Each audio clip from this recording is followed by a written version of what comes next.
Now let's try that again. Oh, hi. Didn't see you there. Let me tell you some words. Because I'm already doing that. As a kid growing up in the 90s, I did not get to watch G1. Shock of horrors, I know. So I don't have all that nostalgia that some of the other toy reviewers have. What I do have, though, is nostalgia for Beast Wars. Even then, those toys looked god awful. I did have one, which is funny enough, was Optimal Optimus. Yes, that giant four changer, I guess he was. I vaguely recall playing with him. But then, thank God, and by God I mean Hasbro, for this generation's Rhinox. Check out this Rhino mode. It's literally got it all going on. Although he's a bit sparse for paint apps, if you don't count all the robot bits underneath. Of course, he's got his white horn, his black eyes, his tongue? I guess if it's a gold tongue. Weird rhino. And his teeth picked out in white. Check out all this molded detail though. Really looks like rhino skin. Articulation wise, that's about all you're getting, and that's about your lot for just for rhino mode. Now this part, this butt flap is soft plastic. Of course the rhino horn and the ears are all soft plastic. But that's not a problem. He does have one thing though, is there's a little head syndrome. Nah. It's right there. You can aggressively yawn or something. Like do something rhino-y, like wait for flies. I don't know. I don't really want to be this far back from the camera, but I don't want my head cut off here. There's a bit too much humanoid bits going on. What can you do? Oh yeah, box-wise. It is a nice box with your wraparound picture of Rhinox, his name, filling 30, his weapon. I'm not good at pointing things on camera. Yes, he is a Maximal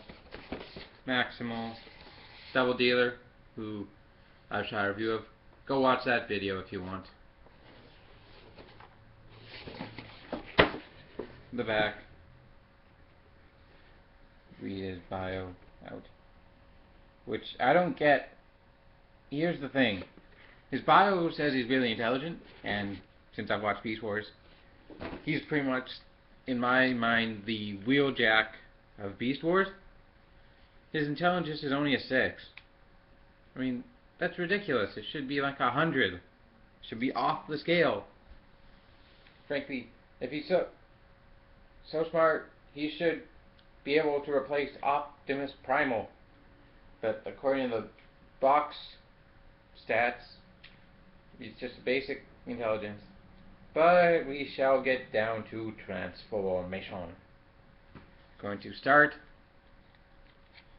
by flipping this flap up, and it just pegs in a couple places. And then you want to do this now, you want to flip down these black pieces, which are his toes. Oh, he does have a little bit of this motion. An inward ankle.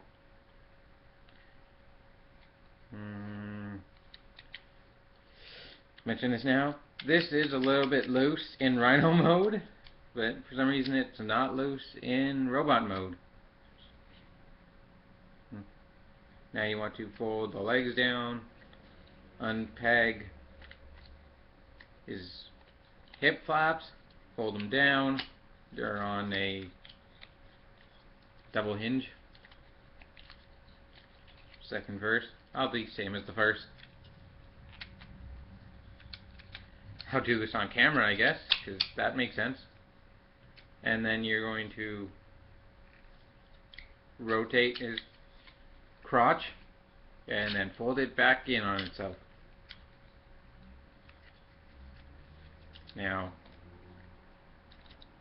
take these, they're on a double hinge, put them here and here, and we rip out his guts, which is his weapon. And here you have your flying rhino. I know there was a toy of a Transmetal 2 Rhinox, and there supposedly were rumors that there was going to be a Transmetal Rhinox, but he never got a power up. But I imagine, just imagine this flying rhino, bigger wings, and inorganic detailing. But then you're going to come to the arms and wiggle them out, fold them down, and wiggle out, fold down. Then this part you're going to unpeg, fold the rhino head to his back. Now this is on a hinge. You want to fold it like so it's tight, and then press it into the body so it locks in like it just did. Fold down his little crotch armor, and fold down his mouth, and then extend these. So here, right click, rotate, fold out the fist. Again, fold out, and the camera blacks out. I don't know if it blacks out when you're recording or when you're watching it, sorry, but and then you want to fold in these panels and then angle them so that they fill out his chunky torso.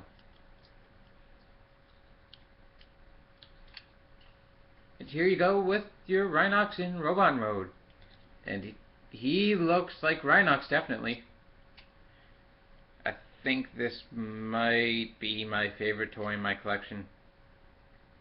Yeah, closest would probably be Dark of the Moon Shockwave, because that guy's just awesome. And his light body bang. But no. First off, face sculpt. He does have two maximal symbols right there. They're a darker shade of green, but they're there. Nowhere else is there a maximal symbol. But hey, she do. Check out those blood red eyes. Not painted fully, but what can you do? It's always amused me that Rhinox is the one with a beard. So he has a gold beard. He has gold eyebrows, and he has like a piece of Klingon. I don't know, that little rib the Klingons have on their head from Star Trek. I might be wrong about that, but I thought that was pretty amusing. And now, he is a weak leg. But I'll talk about that in a second. Detail-wise, nothing's really new except those little gold bits beside the mouth and the under part of this piece. Well, the hands, I guess they're new, but they're just green. Looks pretty cool. He does have somewhat of a backpack, but that's Rhinox. Can't really call that kibble. Like all this rhino bits, I'll talk about this now. Some people would call kibble. I don't, because I love Rhinox. Until Beast Machines, where they just decide, hey, let's make him evil. I am waiting on that toy, though. I am waiting on Generations Tankor, because I have something I want to shoot with that Tankor. And I wish Rhinox had gotten a power up. Like, hey, you could have gone with the Rhinox as your main selling point of Beast Wars. Yes, we know Optimus Primal, Megatron, Cheetor, oh god, Cheetor. Oh god, Beast Machine's Cheetor, oh god. I watched Beast Machines. I watched up actually till the end of the Unicron trilogy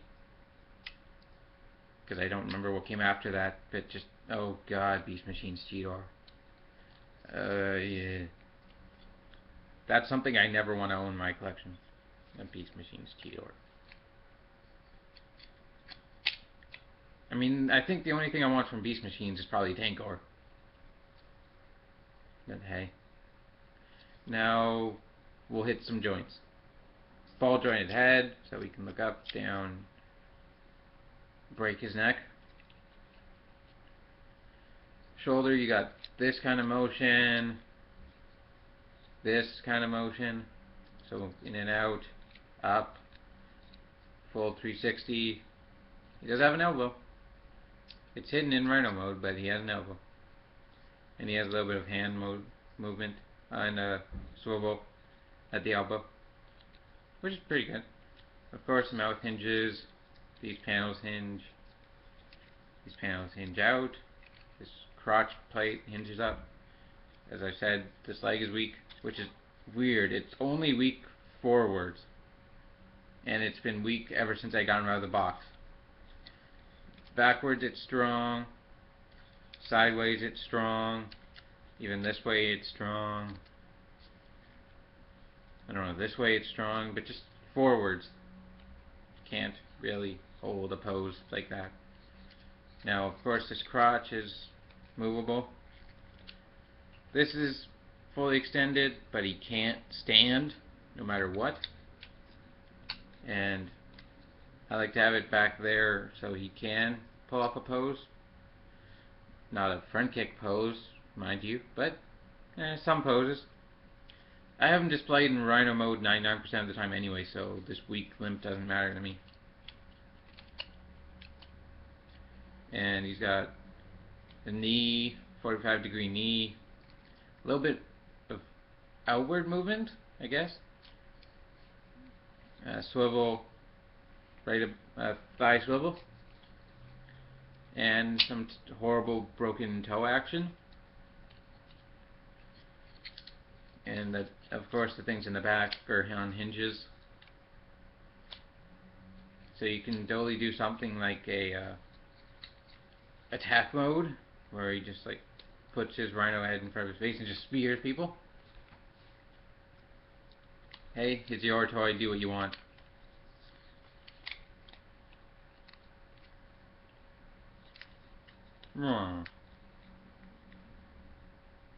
Underbite Rhino. And this piece is on a hinge. Accessory wise, he comes with these, which are his weapons. So you do everything at once. Essentially you just want to peg it in, and there's his what do they call them? Gatling guns. And they spin.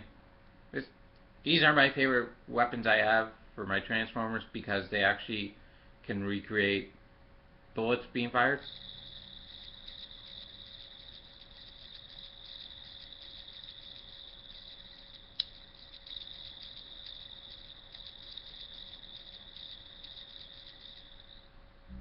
That should be good for some videos.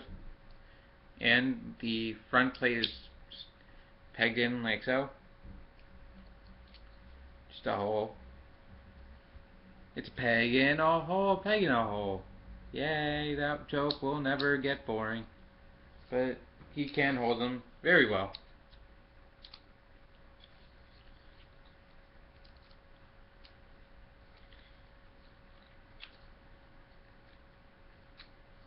And look just badass. But if memory serves me, he never actually killed anything with these. I mean, he used them to break down a door to go save Optimus Prime, but he could never even kill Waspinator here. All he did was make him run away. Give me a second while I do a size comparison. Do do do do do.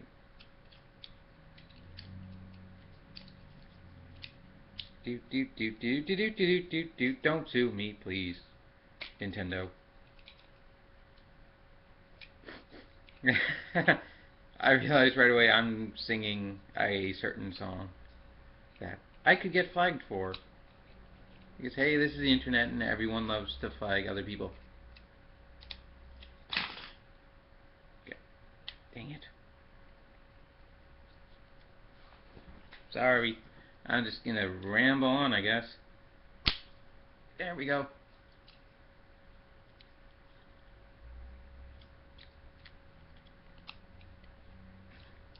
This is taking way too much time, ladies and gentlemen. Oh, you can still see him on camera. I'm so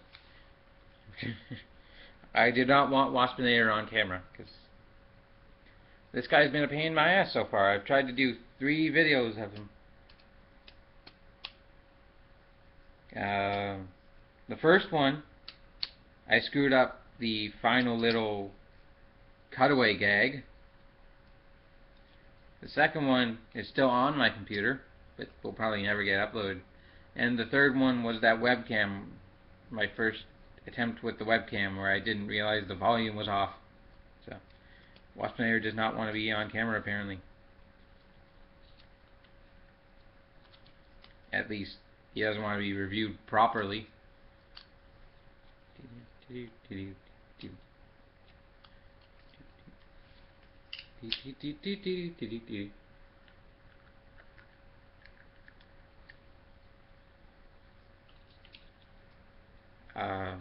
And here, Waspinator. This guy was the main reason I picked up Rhinox. Here's a size comparison of them standing in the air. But he's a good Voyager size. This guy really makes me excited for Generations Rat Trap. Oh god, Rat Trap. And he's not that crummy Transmetal Rat Trap. No, he's classic, proper Rat Trap. I can't tell you how excited I am to have a rat right beside my Rhino. As weird as that sounds. But finishing up on Rhinox, I love him. He's my big, beefy bouncer buddy. That gives me a thought of something. Some other video I can do. But I think that about sums up Rhinox. The nostalgia ribbon Rhino Robo. With some nice details and very nice articulation. I think that sums it up in a one-word sentence. I've been That Weird Collector. Thank you for watching. Like, subscribe, comment, favorite, all those good things. There will be links in the description of my other pages. And so long, and stay nerdy, folks.